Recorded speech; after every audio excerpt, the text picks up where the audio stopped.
Oke, kita langsung menuju ke Prof. Wahyu tadi. Silakan keseriusan dalam penegakan hukum itu, termasuk dari bandar judinya. Terima kasih Mbak Vita. Memang adanya Satgas itu menunjukkan kita mau serius. Kalau tadi Bang Saur bilang ada masalah, memang dulu ada masalah. Sekarang kita kan mau ke jalan yang benar. Kita mau tinggalkan yang lama. Nah, polisi itu salah satu tugasnya. Saya kebetulan kami Komnas kan pengawasnya polisi. Kita lihat polisi ini di backup oleh Satgas, di backup oleh Bang Babe Haikal, di backup oleh semuanya, dan kita harus, karena begini, posisi polisi ini kan pertama penegak hukum, tapi sebenarnya yang utama adalah memelihara kamtipmas, salah satunya adalah menjaga keteraturan sosial, menjaga agar orang itu beradab. Untuk beradab, dia kalau mau cari harta, ya harta yang halal, bukan dengan cara judi, bukan dengan tadi melipat gandakan uang. Sehingga menurut saya, dengan kondisi saat ini, yang dilakukan oleh polisi internal harus dibenahi dulu. Saya sangat senang ketika Kadipropam berani meriksa handphone orang. Itu dari awal dulu. Belum bisa mencat Bang Babe Haikal. Karena kalau mencat itu harus dia dinyatakan pidana dulu. Okay. Tapi dengan adanya ancaman, dengan adanya sanksi sosial ini, setidaknya seorang nggak berani dulu. Dan ketika ini sudah nggak berani lagi, maka kita harus maju. Karena sepanjang yang namanya ASN, TNI, Polri sebagai aparatur itu, sebagai role model, masih melakukan yang seperti ini, akan diketahui oleh Bang Saur. Katanya sebagai tokoh masyarakat, katanya sebagai aparatur negara melakukan itu. Oleh karena itu penegakan hukum tetap, tetapi juga sanksi sosial harus ada. Kami mengawasi agar polisi ini juga melakukan dua hal itu, tidak hanya sekedar ini ya. Ya, tapi gini Prof. Wahyu, tadi kan ini kan diskusi kita adalah soal yang dipermasalahkan adalah bukan personnya, tapi sistem yang dibangunnya, termasuk juga penangkapan bandar judi. Itu sudah dilakukan belum? Saya ingin sampaikan, memang ada hambatan-hambatan, terutama dalam yurisdiksi tugas. Tadi dijelaskan oleh Bang Haikal, oleh Pak Usman kan, telepon dari luar negeri, bandarnya di luar negeri sebagainya, itu menjadi problem. Itu baru bisa dilakukan oleh Polri kalau di backup juga oleh stakeholder lain yang punya kewenangan bisa nutup itu. Ketika hanya satu saja, nggak akan bisa. Tapi sudah dilakukan belum itu? Sudah. Tetapi nggak bisa maksimal, nggak bisa optimal, karena ya ada hambatan itu. Ketika hambatan itu teratasi dengan Satgas harusnya bisa. Maka ini sekarang sebetulnya kalau bagi kami Komponas, saatnya polisi menunjukkan bahwa memang serius. Kalau sudah ada Satgas tetap nggak bisa serius, ya percuma jadi polisi. Bang Saur, itu sistemnya sudah dibentuk? Sebentar. Saya harus, mohon maaf Mbak Vita. Jangan sampai ini kok dijuruskan kepada polisi gitu kan ya. Polisi ada begini, salah satu tugasnya kan menegakkan hukum. Salah satu tugasnya iya. Salah satu tugasnya. Kalau ada polisi yang salah atau yang dirtikop gitu ya mungkin cuma oknum cuma satu betul, gitu. Dan kita punya polisi yang jumlahnya luar biasa dan semuanya udah kita akui kinerjanya luar biasa, kinerjanya oke dan semuanya. Yang kita kepengen ini Pak dari Kompolnas, dari Satgas juga umumkan bandar itu. Dan itu belum pernah ada gitu loh. Anda bekerja sama dengan baik. Dilakukan. Kalau sudah kita tahu nih sampai sekarang kita nggak tahu apa kurang viral atau bagaimana. Kan negeri ini kalau viral baru dapat perhatian. Nggak viral nggak pernah dapat perhatian. Oke, sudah ada yang pernah dirilis belum Prof. Wahyu? Rilis lah di daftar-daftar penjahat judi online nih gitu loh.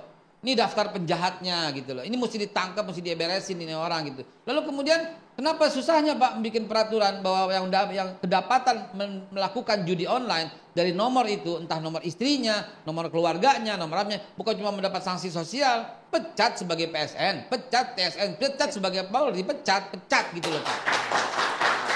Sehingga nggak ada lagi orang yang berani gitu loh. Saya setuju Babe Haikal, memang harus ada regulasi tertentu. Tetapi sanksi pidana ini kan ada konsekuensinya. Nggak pidana, pecat. Oh, sanksi administratif ya. Kalau pidana lain lagi pecat.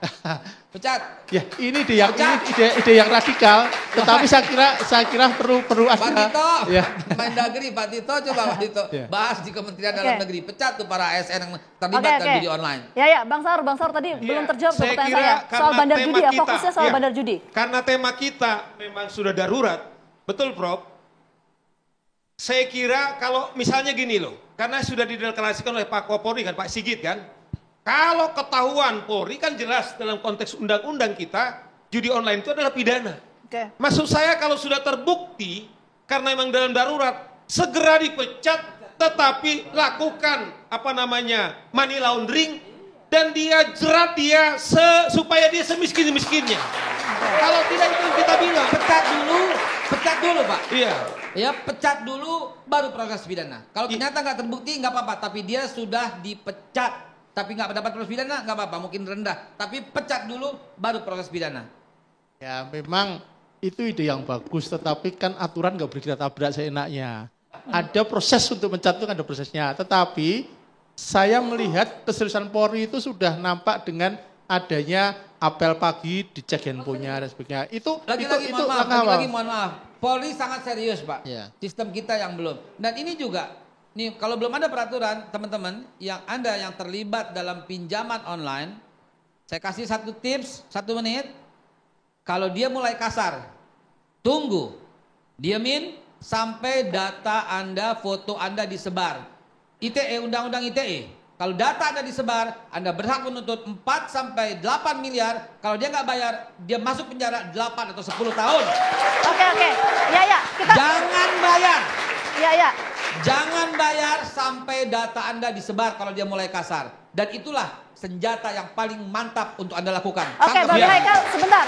Bahkan Mbak Vita yang memalukan. Bandar judi belum terjawab tadi. Iya. Seberapa sulit menangkap bandar judi belum terjawab Saya tadi. kira karena ini judi online seperti Ya. Bapak Haikal, sangat mudah cara membuktikannya kan. Karena kita tahu berapa dia main, berapa slot dia main, Oke. kemudian akunnya apa. Tidak seperti judi misalnya yang konvensional, Pak Albert. Nah oleh karena itu kalau kita dorong karena dia dalam keadaan darurat, begitu dirazia oleh Kadif Propam, udah ketahuan, segera pecat dulu sebagai lesson lah. Karena memang judi dalam undang-undang kita tadi Pak Usman kan sudah menyebut, itu adalah tindak pidana kriminal. Nah oleh karena itu tidak ada sebenarnya alasan supaya apa? Ada efek jerat. Nah yang paling mengerikan Mbak Vita, bahkan Menteri Muhajir mengatakan bahwa korban judi online bahkan kita kasih, yaitu apa namanya sembako. Ini kan gila ini. Sudah melakukan tindak pidana, kemudian kita mau bela. Nah orang nanti akan melakukan judi online supaya ada syaratnya untuk mendapatkan bantuan bansos. Ini kan gila. Soal bansos atau korban judi online jadi dapat bansos tuh gimana itu? Ya, jadi tadi saya sampaikan bahwa tujuan Satgas ini adalah melindungi warga negara dari bahaya judi online, ya termasuk dari sisi ekonomi. Ya dari sisi ekonomi itu gagasan besarnya dulu ya begitu. Lalu kemudian bagaimana dalam praktiknya kan itu juga perlu kita pikirkan, bagaimana melindungi mereka.